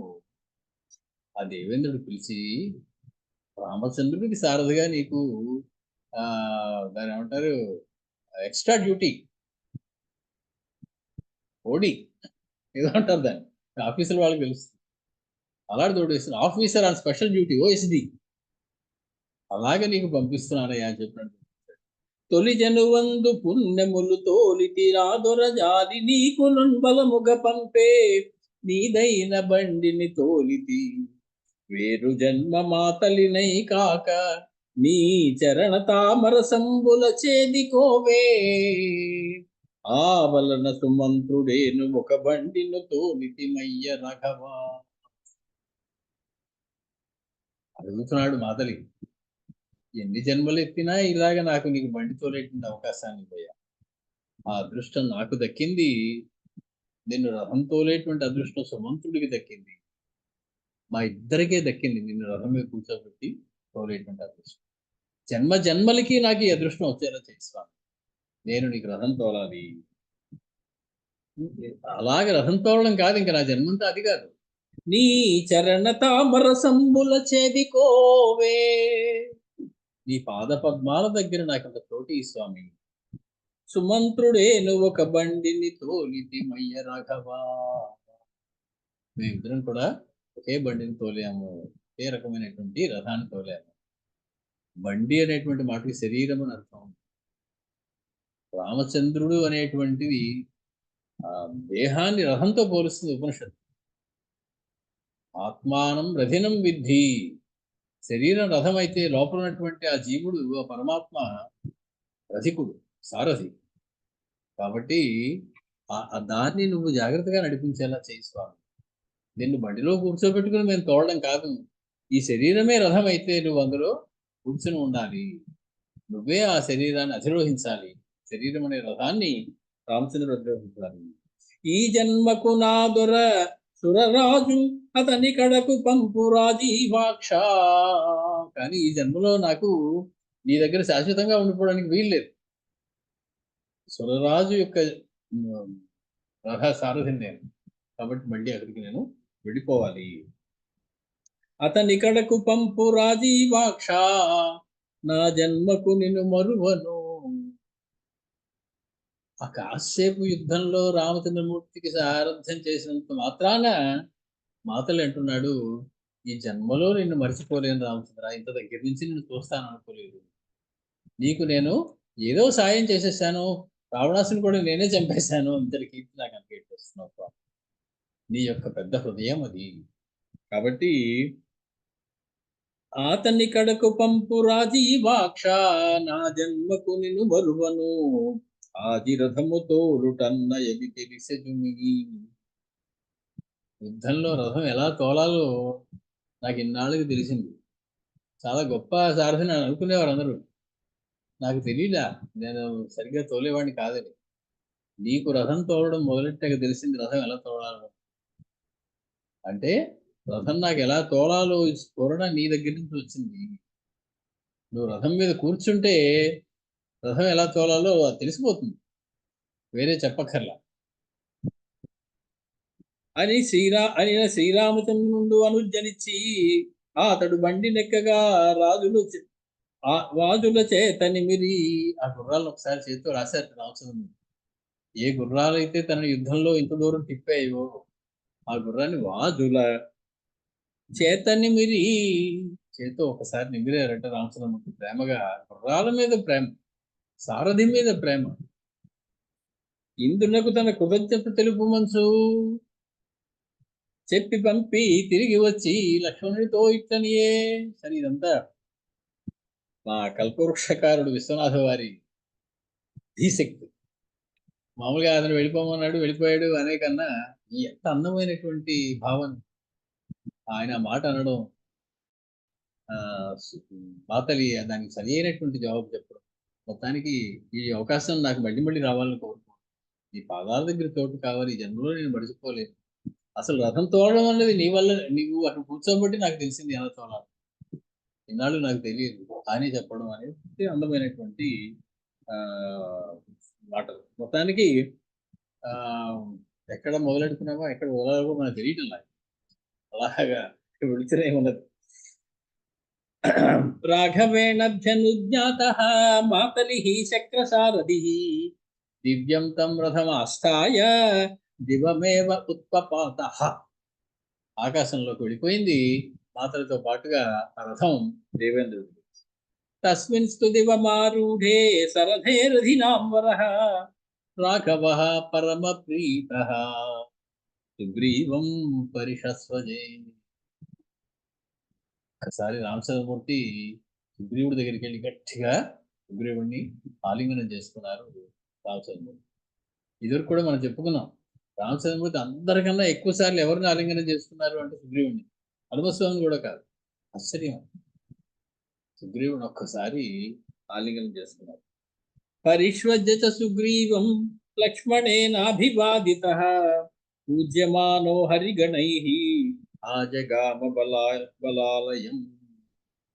లక్ష్మణస్వామి జయజయలు పలుకుతూ ఉండగా, శుభకామనలు తెలియజేస్తూ ఉండగా సుగ్రీవుడిని అలా ఆలింగనం చేసుకున్నటువంటి రామస్వామి సమస్తమైనటువంటి వానరులు కూడా జయ జయధ్వానాలు పలుకుతూ తనకి గౌరవాలు చేస్తూ ఉండగా, పువ్వులు జల్లుతూ ఉండగా బలాలయానికి వచ్చాడు. అంటే సైనిక శిబిరం దగ్గరికి వచ్చారు రామస్వామి. అధోవాచ సకాకుత్సహ సమీప పరివర్తినం సౌమిత్రిం సత్వ సంపన్నం లక్ష్మణం శుభలక్షణం. శుభలక్షణుడైనటువంటి తన సమీపంలో ఉన్నటువంటి మహాబలం కలిగినటువంటి పరాక్రమం కలిగినటువంటి లక్ష్మణస్వామితోటి రామచంద్రమూర్తి చెప్తూ ఉన్నారు. విభీషణ విమం సౌమ్య లంకాయాం అభిషేచయా. నాయన సౌమిత్రి, లంకా నగరానికి విభీషణుడిని అభిషేకం చేయి వెంటనే. అదేమిటండి, అన్నగారు పోయారు కదా, అతనికి 11 రోజులు ఏదో ఉంటుంది కదా. అవన్నీ మానవ ధర్మాలు, వాటిని మనం రాక్షసానికి అంటగట్టుకోదు. రాక్షస ధర్మంలో అలా ఉన్నదో లేదో మనకు తెలియదు. మన ఇంట్లో ఇప్పుడు ఇవాళ చేస్తున్నాం కాబట్టి, ఆనాడు రాముడు వారు అలా పట్టాభిషేకం చేసేసారండి. వెంటనే 11 రోజులు ఆగాలి కదండి, శుద్ధి అవ్వాలి కదండి. ఇటువంటి పిచ్చి మాట మాట్లాడకూడదు. రాక్షస ధర్మం వేరు. పైగా పరమ పవిత్రుడైనటువంటి రామచంద్రమూర్తి నిర్ణయం తీసుకున్నాక ఇంకా దాన్ని ప్రశ్నించకూడదు. అది అంతే, అదే ధర్మము అని మనం ఒప్పేసుకోవాల్సింది. లక్ష్మణ, ఇమం విభీషణం లంకాయాం అభిషేచయ. లంక లోపలికి తీసుకెళ్ళి విభీషణుడికి చక్కగా నువ్వు రాజుగా పట్టాభిషేకం చేయి. అనురక్తంచ భక్తంచ తథా పూర్వోపకారిణం. అతనికి 3-4 లక్షణాలు ఉన్నాయి. ఒకటి, అనురక్తంచ, మనం అంటే ఎంతో ప్రేమ కలవాడు విభీషణుడు. భక్తంచ, నా భక్తుడయ్యా. రామచంద్రమూర్తి నా భక్తుడితడు అని చెప్పాడంటే వాడు అదృష్టం, అంతకన్నా ఏంటండి. చాలా మంది చెప్తూ ఉంటారు, ఈయన రామభక్తుడండి, వాడు రామభక్తుడండి అని. సిగ్గుతో తల ఉంచుకోబుద్దేస్తుంది నాకైతే. ఎవరు చెప్పాలి ఆ మాట? రాముడు చెప్పాలి. చెబుతున్నాడు రాముడు విభీషణుడు చూపించి, విభీషణం ఇమం సౌమ్య లంకాయాం అభిషేచయ అనురక్తంచ భక్తంచ. మనం అంటే ఎంతో ప్రేమయ్యా ఇతనికి, నా భక్తుడయ్యా ఇతడు. పూర్వోపకారిణం, నాకు ఎంతో ఉపకారం చేశాడయ్యా పూర్వం. అటువంటి వాడిని మనం ప్రత్యుపకారం చేయొద్దు. నువ్వు వెంటనే అతనికి లోపలికి తీసుకెళ్ళి ఆ లంకా నగరంలో పట్టాభిషేకం చేయండి. యశమే పరమ కామ. నాకు అన్నిటికన్నా ఇష్టమైన కోరిక ఇదే. నాకు తీరవలసినటువంటి ముఖ్యమైనటువంటి కోరిక ముందు ఇదే. అదేమిటయ్యా, సీతను చూడడం కాదా ముందు నీ తీరవలసిన కోరిక? కాదు, ఏం కంగారు లేదు సీతను చూడడం. ముందు విభీషణుడి పట్టాభిషేకం జరిపించి. యశమే పరమ కామ యదివం రావణానుజం లంకాయాం సౌమ్య పశ్యేయం అభిషిక్తం విభీషణం. లంకా నగరానికి రాజుగా పట్టాభిషేకం చేసుకున్న భీషణుడైన ముందు చూడాలి. అది నాకు అన్నిటికన్నా పెద్ద కోరిక. ముందు ఆ కోరిక నాకు తీర్చు. ఇంత యుద్ధం చేసింది ఎందుకండి అంటే సీతమ్మ కోసం కాదట. విభీషణుడు పట్టాభిషేకం చేసుకుంటూ చూస్తారట పెద్ద. అది రామచంద్రమూర్తి యొక్క మాట తీరు. అందుకే విభీషణుడు పిలిచి యుద్ధంలో చెప్పారు. ఇక్కడికి వచ్చిన పెట్టకథలని చెప్పుకున్నాం మనం.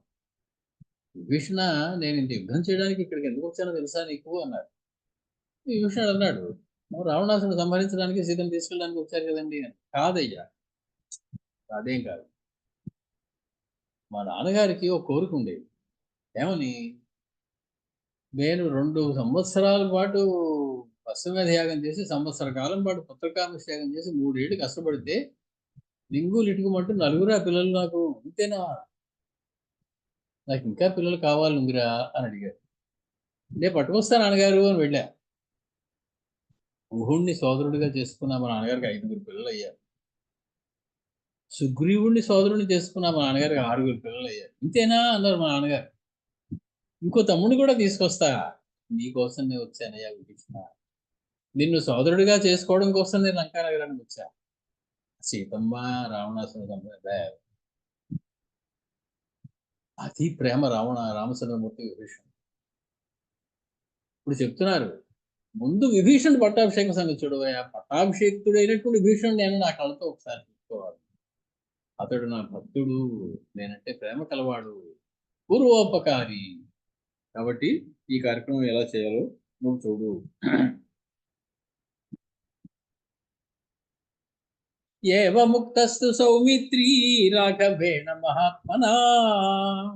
చెప్పడమే ఆలస్యం లక్ష్మణస్వామి. అన్నగారి ఆజ్ఞ జవదాటడం అనేది కానీ, ఆలస్యం చేయడం అనేది కానీ ఉండదు. ఏవ ముక్తస్తు సౌమిత్రి రాఘవేణ మహాత్మనా తథేక్తుత్వా సుసంహృష్టః సౌవర్ణం ఘటమాదదే. ఒక పెద్ద బంగారు కలశంతో నీళ్లు పట్టుకొచ్చేశాడు లక్ష్మణుడు స్వామి. రామచంద్రమూర్తి మాట వినగానే తం ఘటం వానరేంద్రాణం హస్తే దత్వా మనోజవాన్ వ్యాధి దేశ మహాసత్వః సముద్ర సలిలం తదా. వెంటనే వానరుల వీరుల్ని పిలిచారు. పిలిచి ఈ బంగారు కుండని, ఆ కుంభాన్ని వారి చేతిలో పెట్టి సముద్రం నుంచి నీళ్లు పట్టండి అయ్యా అని చెప్పి వాళ్ళ చేతిలో పెట్టారు. ఆ నీళ్లు తేవలసినటువంటి ఆ బంగారు ఘటాన్ని, సువర్ణ ఘటాన్ని. అతి శీఘ్రం గతో గత్వా వానరాస్తే మనోజవాః ఆగతాస్తు జలం గృహ్య సముద్రాత్ వానరోత్తమాః. పరుగులు వెళ్ళి వానరులందరూ కూడా, ఆకాశ మార్గమే కదా అలవాటైపోయింది బాగా ఇప్పుడు ఎగరడం, సర్రమని పరుగుని వెళ్ళి ఆకాశ మార్గంలో ఆ కుంభాలతోటి ఆ ఆ ఘటములతోటి సముద్ర జలాల్ని తీసుకొచ్చారు వానరోత్తములు. తతస్వేకం ఘటం గృహ్య సంస్థాప్య పరమాసనే ఘటేన తేన సౌమిత్రి అభ్యసించత్ విభీషణం. పరమైనటువంటి ఒక అద్భుతమైనటువంటి బంగారు సింహాసనం మీద కూర్చోబెట్టారు విభీషణుడిని. ఒక జలంతో, ఈ కుంభంతో జలాన్ని తీసుకుని అభిషేకం చేశారు లక్ష్మణస్వామి. లంకాయాం రాక్షసాం మధ్యే రాజానం రామశాసనాత్. రామశాసనంతో విభీషణుడికి పట్టాభిషేకం జరిపించారు లక్ష్మణస్వామి. బంగారు సింహాసనం మీద కూర్చోబెట్టి బంగారు కుంభములతో తెచ్చినటువంటి ఈ సముద్ర జలాలతో విధినా మంత్ర దృష్టేన సుహృద్గణ సమావృత. సమస్తమైనటువంటి ఆ రాక్షసులందరూ కూడా చూస్తూ ఉండగా, విభీషణుడి యొక్క సుహృద్గణం అంతా చూస్తూ ఉండగా, వారందరి స్నేహితులు అందరూ కూడా జయధ్వానాలు చేస్తూ ఉండగా, రామశాసనంతో విధినా మంత్ర దృష్టేన, మంత్రదృష్టితోటి, మంత్రముల చేత చెప్పినటువంటి, మంత్రములతో చెప్పబడినటువంటి విధిన అంటే యథాశాస్త్రం విభీషణుడికి పట్టాభిషేకం జరిపించారు. అభ్యసించత్తదా సర్వే రాక్షసాః వానరాస్తదా. మామూలుగా ఏదైనా యజ్ఞం పూర్తయిన తర్వాత అపభృస స్నానం చేసినప్పుడు ప్రతి వాళ్ళకి నేను కూడా కాసి నీడిపోయాలి అని ఉంటుంది. యుద్ధం అనే యజ్ఞం పూర్తయిపోయింది. విభీషణుడికి ఇది అపభృస స్నానం లాంటిది. ఆయనకి వానరులందరూ, రాక్షసులందరూ కూడా కాసిని నీళ్లు చిలకరిస్తూ ఉన్నారు ఆయన మీద. ప్రహర్షమతులం గత్వా తుష్టువు రామమేవః. వాళ్ళందరూ కూడా రాముని కూడా స్తోత్రం చేశారు. మిక్కిలి ఆనందంతో విభీషణుడి యొక్క పట్టాభిషేకం చేశారు. తస్య అమాత్యాః జహృషిరే భక్తా ఏ చాస్య రాక్షసాః దృష్ట్వా అభిషిక్తం లంకాయాం రాక్షసేంద్రం విభీషణం. రాక్షసేంద్రుడు అయినటువంటి విభీషణుడు. ఇదివరకు రాక్షసేంద్రుడు అనే మాటకి అర్థం రావణాసురుడిని, ఇప్పుడు అర్థం మారిపోయింది. రాక్షసేంద్రం విభీషణం దృష్ట్వా అభిషిక్తం లంకాయాం, లంకకి అభిషేకించబడినటువంటి భీషణుని చూసి అక్కడ ఉన్నటువంటి సమస్తమైనటువంటి రాక్షసులు కూడా ఇప్పుడు జహృషిరే, చాలా ఆనందపడ్డారు. రాఘవ పరమాం ప్రీతిం జగామస లక్ష్మణ, అలాగ పట్టాభిషేకం చేయించుకున్నటువంటి భీషణుని చూసినటువంటి రామచంద్రమూర్తి లక్ష్మణ స్వామితో పాటు ప్రీతిం జగామ, చాలా సంతోషాన్ని ఆనందాన్ని పొందారు. సతద్రాజ్యం మహత్ప్రాప్య రామదత్తం విభీషణ ప్రకృతి శాంతయిత్వా చ తతో రామం ఉపాగమత్. మొత్తానికి ఆ రకంగా రాజ్యాన్ని పొందినటువంటి రామదత్తం రాజ్యం, రావణాసురుడు రాజ్యాన్ని పొందిన కాదు, ఆ రాజ్యం రామచంద్రుడికి చెందినది. రావణాసురుడు ఎప్పుడైతే ఓడిపోయాడో ఆ రాజ్యం రాముడికి వచ్చేస్తుంది ఆటోమేటిక్గా, వేరే ఇంకే కండిషన్ చెప్పకపోతే. ఆ రాజ్యాన్ని రామచంద్రుడు ఇచ్చిన రాజ్యం. విభీషణుడు కూడా మా అన్నగారి రాజ్యాన్ని స్వీకరించి అనుకోవటంలా, రాములు వారు ఇచ్చిన రాజ్యం తీసుకుంటున్నారు. ఏదైనా జీవితంలో అంతే, మనకి ఏదొచ్చినా అది రామదత్తం అనుకుని తీసుకుంటే అందులో ఆనందం వేరు. రాములు వారి ప్రసాదంగా స్వీకరించాలి, సుఖం వచ్చినా దుఃఖం వచ్చినా. ఈ రాజ్యం రామదత్తం రాజ్యం మహత్రాజ్యం ప్రాప్య, రాముడు చేయబడినటువంటి ఆ మహారాజ్యాన్ని, గొప్ప రాజ్యాన్ని పొందినటువంటి భీషణుడు ప్రకృతి సాంత్వయిత్వా మంత్రులని ప్రజలని కూడా ఓదార్చడం ఎందుకంటే అన్నయ్య గారు లేరని ఇంకా బాధపడుతుంటే మీరు ఇంకా బాధపడకండి, మా అన్నయ్య గారు గొప్పవారు, అయిపోయింది ఏదో అయిపోయింది, వాళ్ళని ఓదార్చి తతో రామం ఉపాగమత్, రామచంద్రుడి దగ్గరికి వచ్చాడు విభీషణుడు. దేనికోసం వచ్చాడు, ఏం చేయబోతున్నాడు, ఏం మాట్లాడబోతున్నాడు రామచంద్రుడికి అన్న ఇవ్వబోతూ ఉన్నాడా, ఇవన్నీ కూడా మనం ఎల్లుండి మళ్ళీ శుక్రవారం నాడు మళ్ళీ కలుసుకునేటువంటి ప్రణాళిక కూడా కదా. తర్వాత మనకి కనీసం 10-12 రోజులు అయోధ్యకి వెళుతూ ఉన్న కారణంగా, రామచంద్రుడి దర్శనానికి వెళుతున్న కారణంగా తర్వాత మనకి 10 రోజులు ఉండదు కాబట్టి మనం ఎల్లుండి మళ్ళీ కలుసుకుంటున్నాం. దగ్గరన్నీ కూడా మనం వినబోతున్నాం. మనం ఇప్పుడు 112వ సరుకులో సుమారు ఒక 18-19 శ్లోకాల దాకా మనం పూర్తి చేస్తున్నాం.